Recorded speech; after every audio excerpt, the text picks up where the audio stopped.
Hey everybody, welcome back to episode 16 of 100 Essential Jazz Standards. We continue to go down the list, and today we're going to do one of my favorite jazz standards and a jazz standard in 3, which I don't know if we've done that yet. So this one will be fun all around, different time signature, and a great tune in general, great chord progression. And it is Someday My Prince Will Come. So this one was actually written for a Disney movie all the way back in 1937. This one comes from Snow White. It is written by Larry Morey and Frank Churchill and famously covered by a lot of jazz musicians. Not covered, adapted. Cover is kind of a weird word to use in jazz. Not a cover song. Adapted and became jazz standard. So actually, the first recording that I ever heard of this, like I'm sure a lot of you, and still kind of my favorite recording, was Miles Davis from the album Someday My Prince Will Come. Now, that was actually recorded in 1961, but something really interesting and some recordings that you may want to go and check out. Dave Brubeck actually did it on an album called Dave Digs Disney in 1957. That's a great recording. Go and check that out. And then before Miles recorded it, Bill Evans also recorded it on his album Portrait in Jazz in 1960. And then, of course, Miles came out with it in 1961.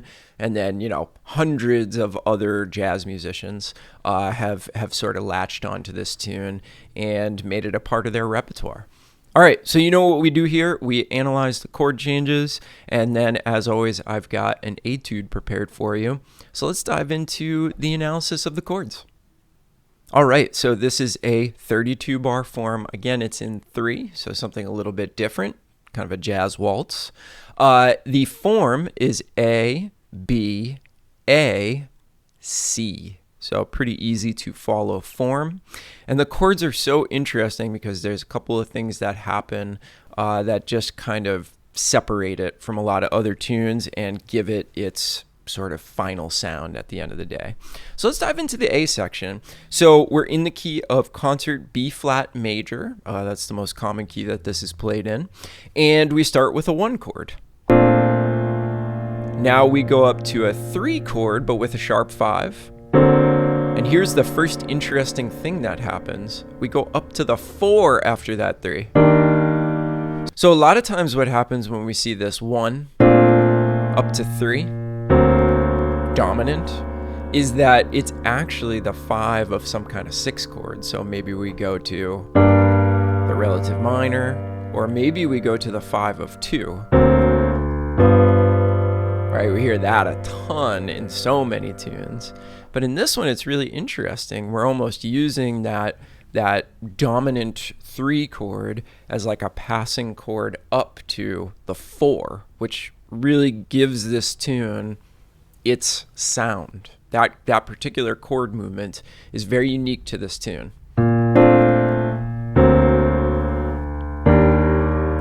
So beautiful.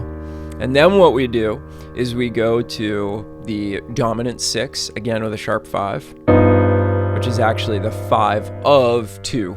Then we go back to the 6. Now we go to the 5 of 5 to 5. And then we get this really, really cool thing that happens here, which really contributes to the sound of this tune. We get a 3 chord. And then instead of going to 6, we use a passing chord to get from 3 to 2. And that comes in the form of that C sharp diminished chord. So 3, sharp 2 diminished, down to 2. And then in the B section, we see that repeat.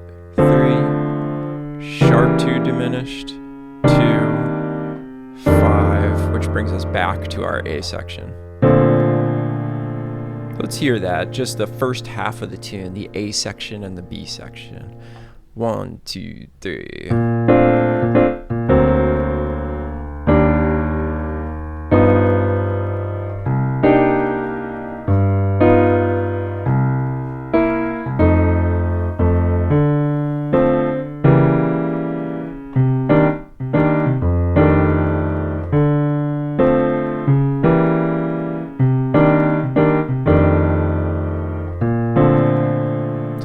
course, we play the A section again, and that leads us into the C section.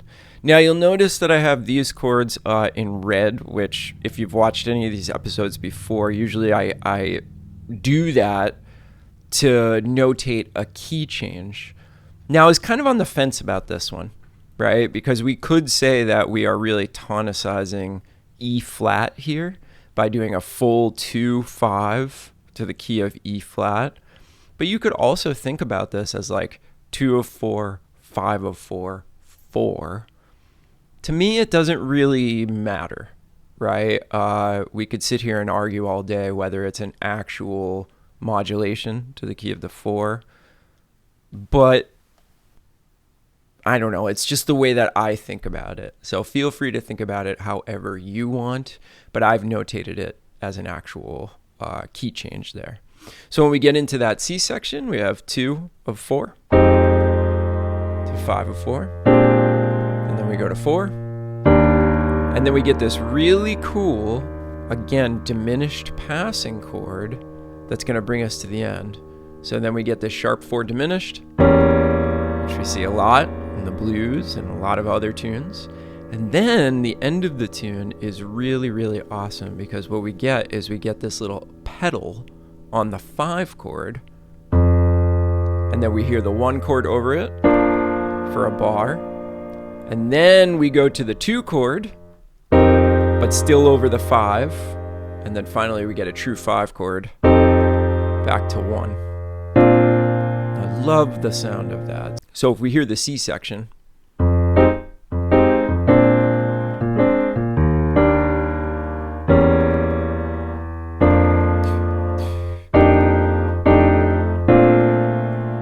love that little pedal, at the end where we're just kind of hanging on the 5 and then resolving back to 1. Okay, so that's the tune.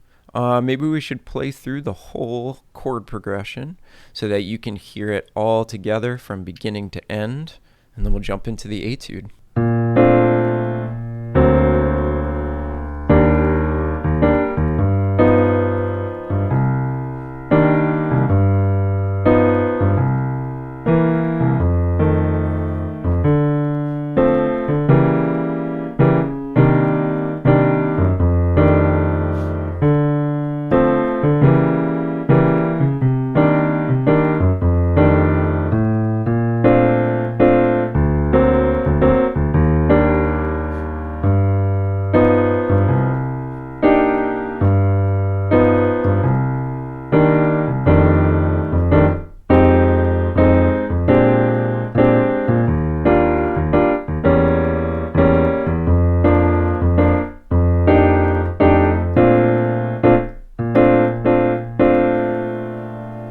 That's it. Beautiful. Isn't it cool how the C section sort of distinguishes itself from that B section? Going to that 4 chord, it's really, I just love that part of the tune. It provides such forward motion to everything that's going on. All right, let's check out the etude.